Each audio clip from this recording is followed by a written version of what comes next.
This is Up Close, SABC News weekday program that profiles men and women making waves in their industries, African icons, rising stars, idols and veterans. If they're in the news, then you can catch their story right here. I'm Sepa Musikua. Stay tuned for the next half hour as we talk to businesswoman extraordinaire, founder and CEO of the Voice Clinic, Monique Rissen-Harrisberg.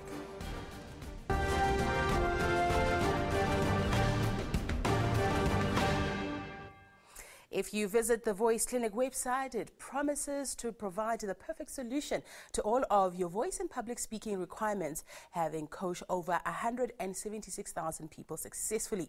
This countrywide business has become an international leader in voice and pronunciation skills training, with training programs guaranteed to improve confidence, pronunciation and accents. But who is behind this successful model that has trained executives since 1988?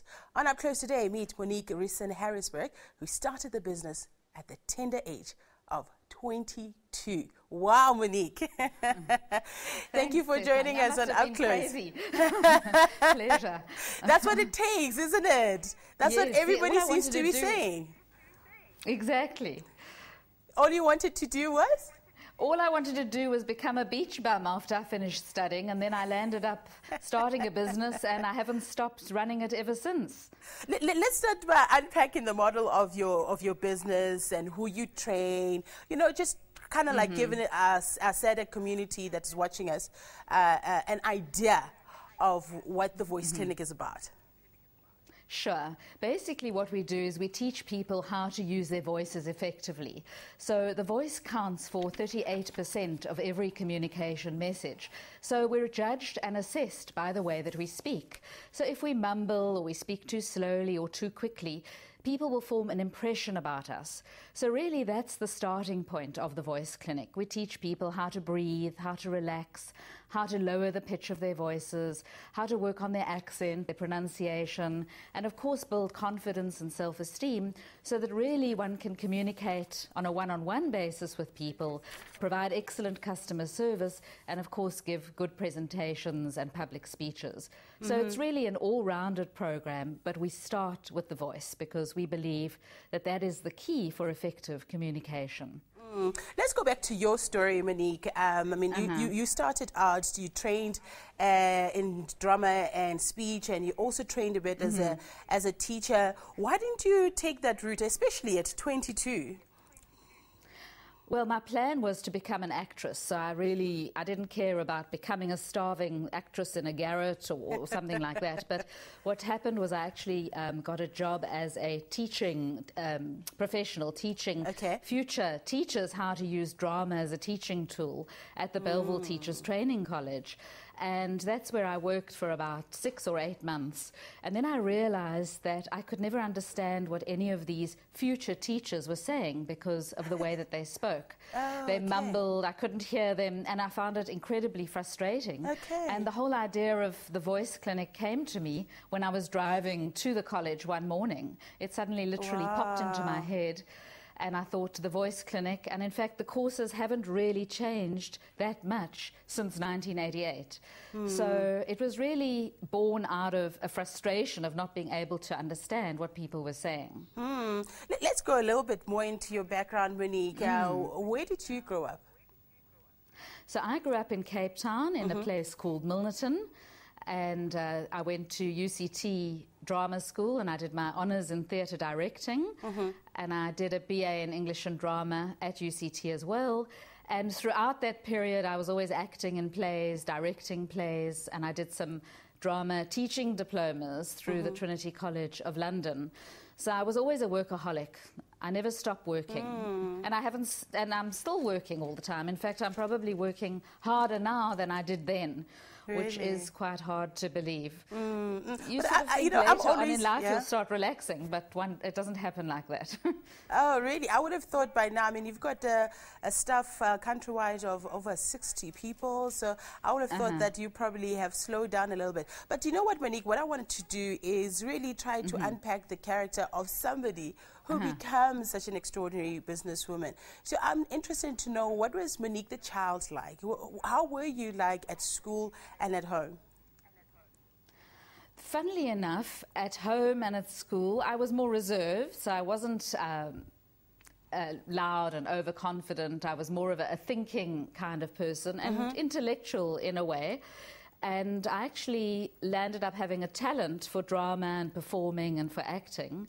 And I think that brought out my confidence and developed my confidence and taught me to promote myself out there and of the value of those skills. And I think my real goal in life is, and probably was then as well, was to make other people feel good. So I'm essentially a builder. I like to grow people. I like to build people. Even in our training programs, the focus is always on the client. So it's not on the person presenting or teaching, but actually growing and building the self-esteem of the client. So I think I definitely grew up having... Yeah, sorry to come in there. Explain that a little bit more. I mean, as a young child, maybe even before your teen years, when you say you're somebody who likes to make other people feel good, what would the child Monique, what would some of the activities that you would do to try and make other people feel good? Well, I remember one story. My mother used to always say that whenever I had friends coming to play, they'd end up running home, and my mother would be running down the road after them. So I don't quite know what I used to do then.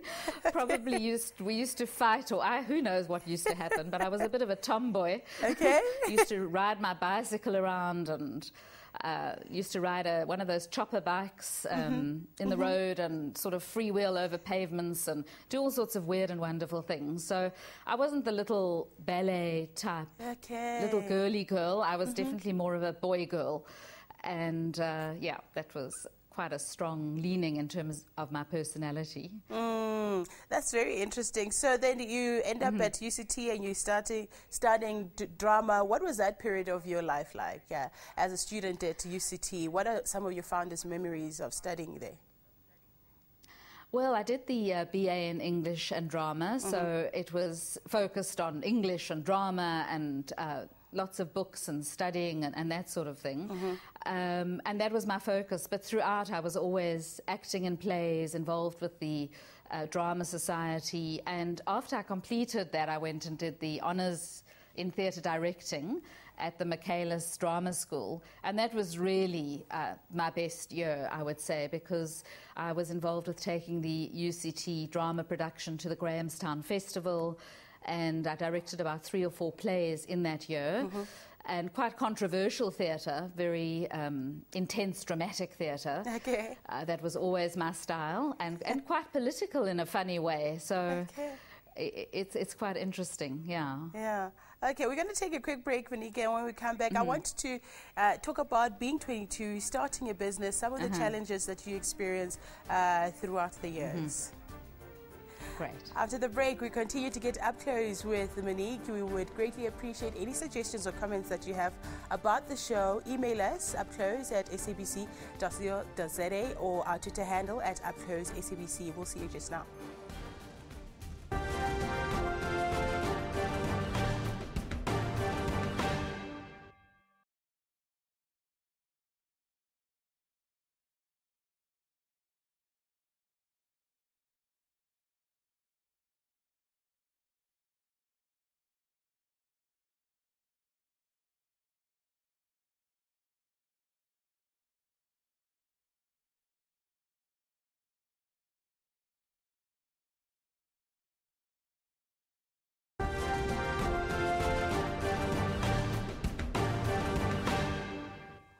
Thank you for staying with us as we continue to get up close with the lady who founded the Voice Clinic at the age of 22, Monique. Monique, starting a business at that age, did you already have a vision of where you are now?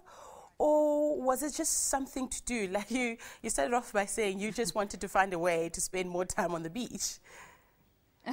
Exactly. Honestly, that's really what I wanted to do. Now, ironically, I am living on the beach because I live very close to the beach, so I do spend a lot of time on the beach.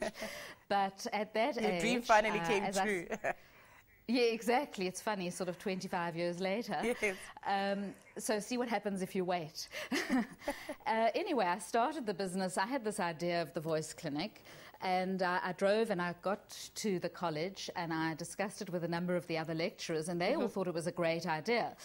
So I wrote down my plan, basically. I didn't know anything about business because my background was in theatre and speech and drama. So, but I made a plan and I realized I needed to design a brochure that I could send out to 50 companies.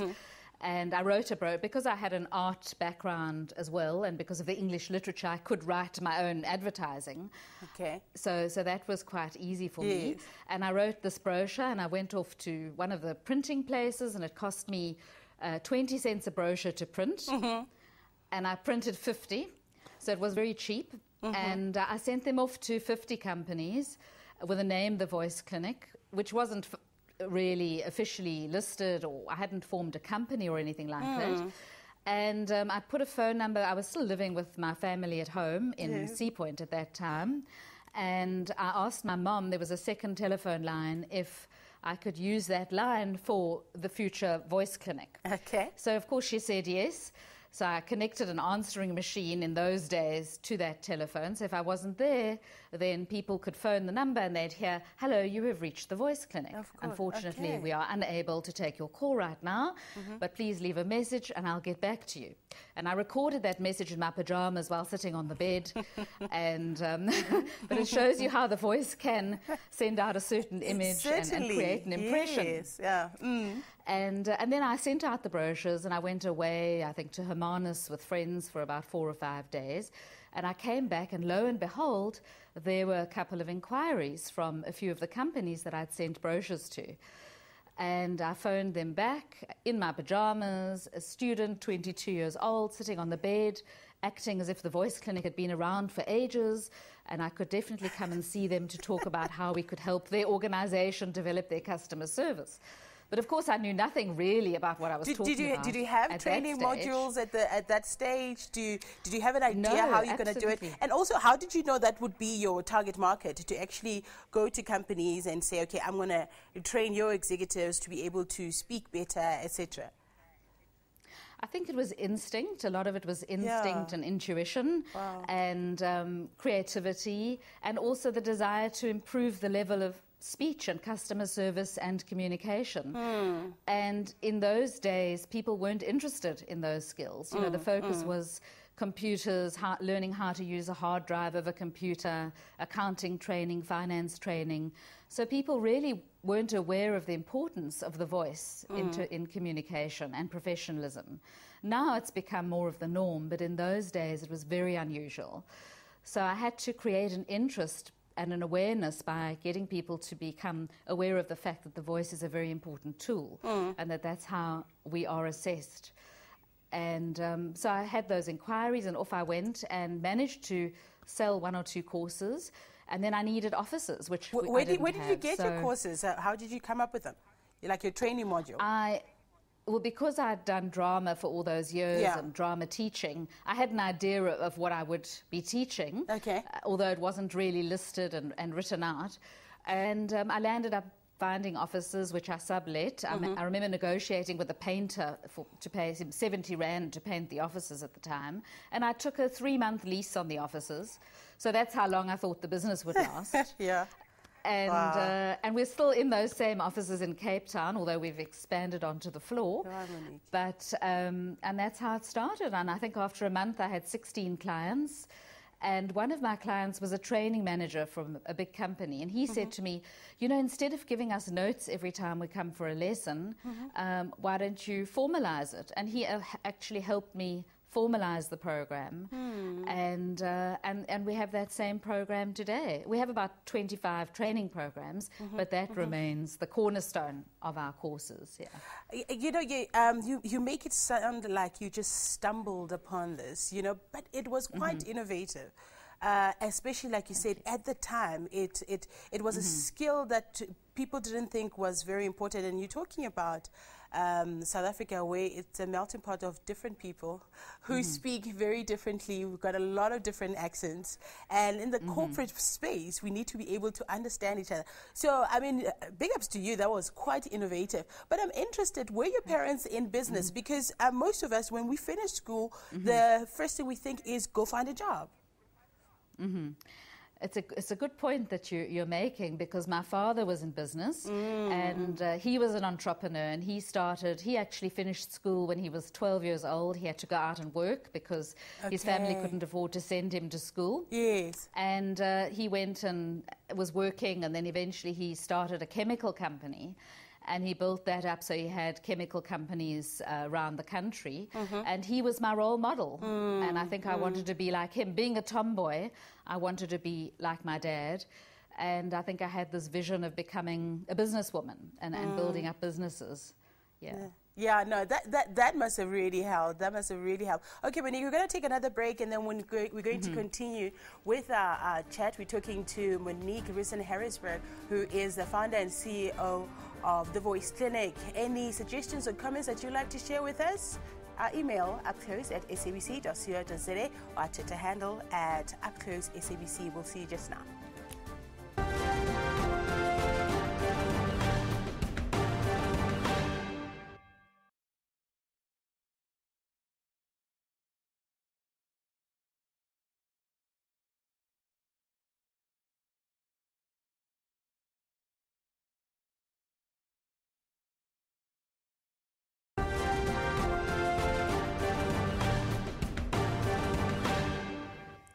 Thank you for staying with us as we wrap up our conversation with Monique Rissen-Harrisberg, who's coming to us from our Cape Town studios. You know, Monique, there probably isn't much appreciation for this if nobody has pointed it out to you. But I had an executive saying he's been sent to the Voice Clinic.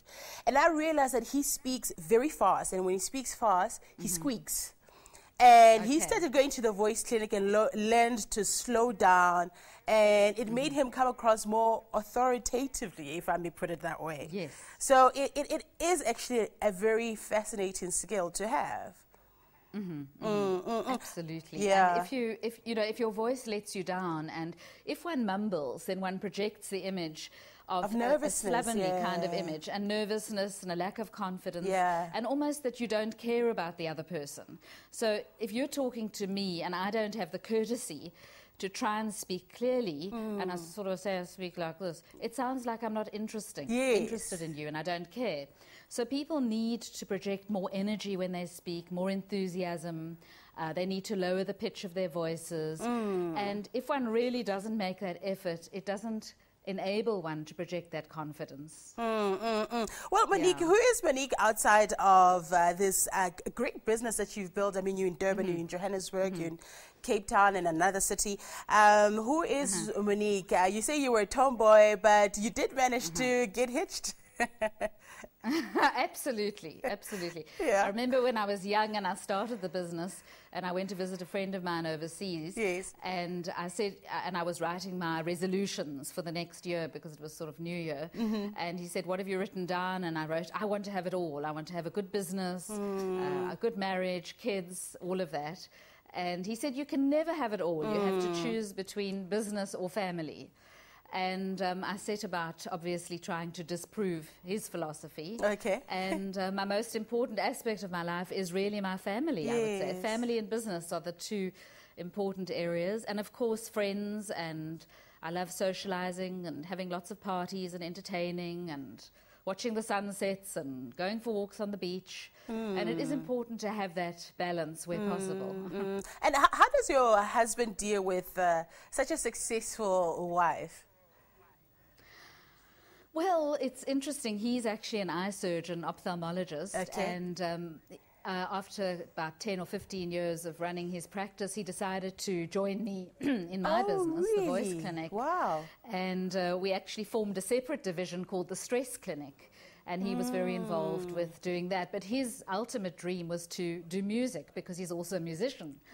And he's actually just produced a song called called the Madiba tribute song. Okay. And he's just launched that. And of course, he's brought me back into the drama world again, because I've had to be the creative director of that musical piece. And that's just been produced literally yesterday, called the Madiba tribute song. So we've somehow landed up working together, which is quite amazing and quite a challenge to work with your spouse. It I can can either imagine, strengthen your yes. relationship or ruin the relationship. But in our case, we were lucky enough, it brought us even closer together.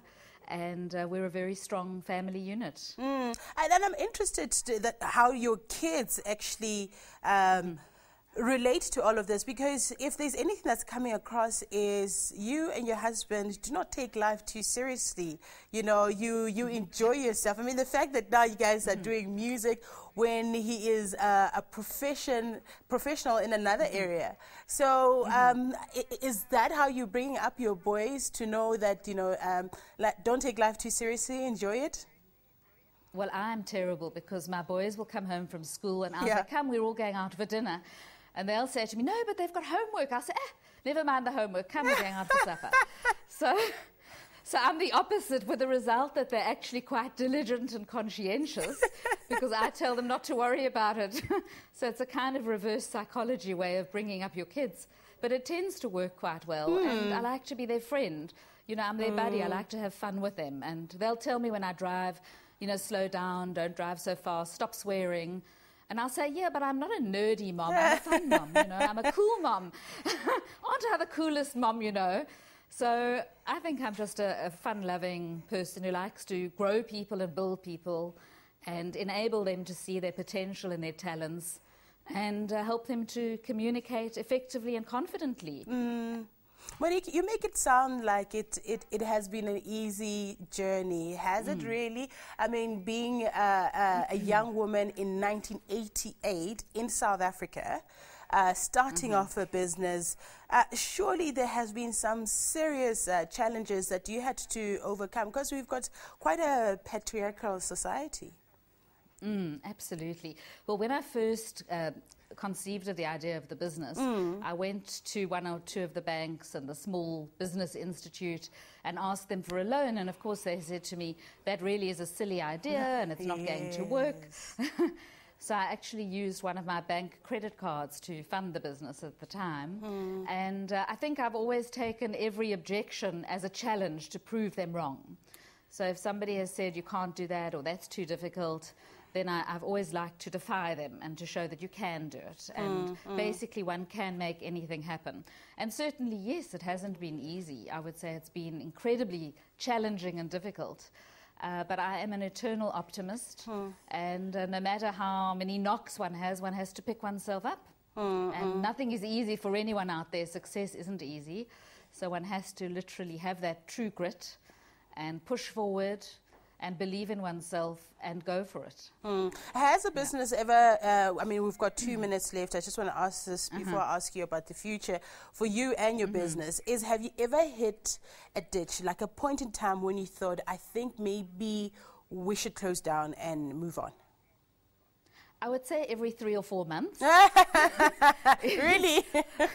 There's some drama or situation or disappointment with a staff resignation or losing a deal or whatever it might happen, and there are always these challenges. So I always used to listen to motivational speakers, used to stand up and speak and say, you know, it's all in your attitude and you need to be positive and all that kind of thing. But the reality is life is not easy, and one is always hit by different situations, politically, personally, whatever it might be. And one just has to literally believe in oneself, pick up the pieces, continue and try and build on everything as you go along. The future the future for Monique and for the Voice Clinic? Well, I truly believe after 25 years of running the business, I'm actually enjoying it more than ever before. Wow, Monique. which is amazing. So I'm really having fun. And my goal is to continue having fun and to continue building and growing the business, but trying to have that balance and keeping that balance. Monique, we're going to leave it there. Thank you so much for making the time to share your story with us. I mean, you're a published author. You've trained so many executives throughout the country. Thank you so much for making the time just to chat to us. Thank you so much. And And that's how we wrap up today's edition of Up Close. That was a lovely one, talking to Monique Rissen-Harrisberg from Cape Town studios. Catch us same time weekdays on SABC News DSTV channel 404. You can catch some of our favorite episodes on the website youtube.com/SABC News. Our Twitter handle at UpClose SABC, mine at Sepi Mutsekua. Drop us an email as well, upclose@sabc.co.za. See you next time. Bye-bye.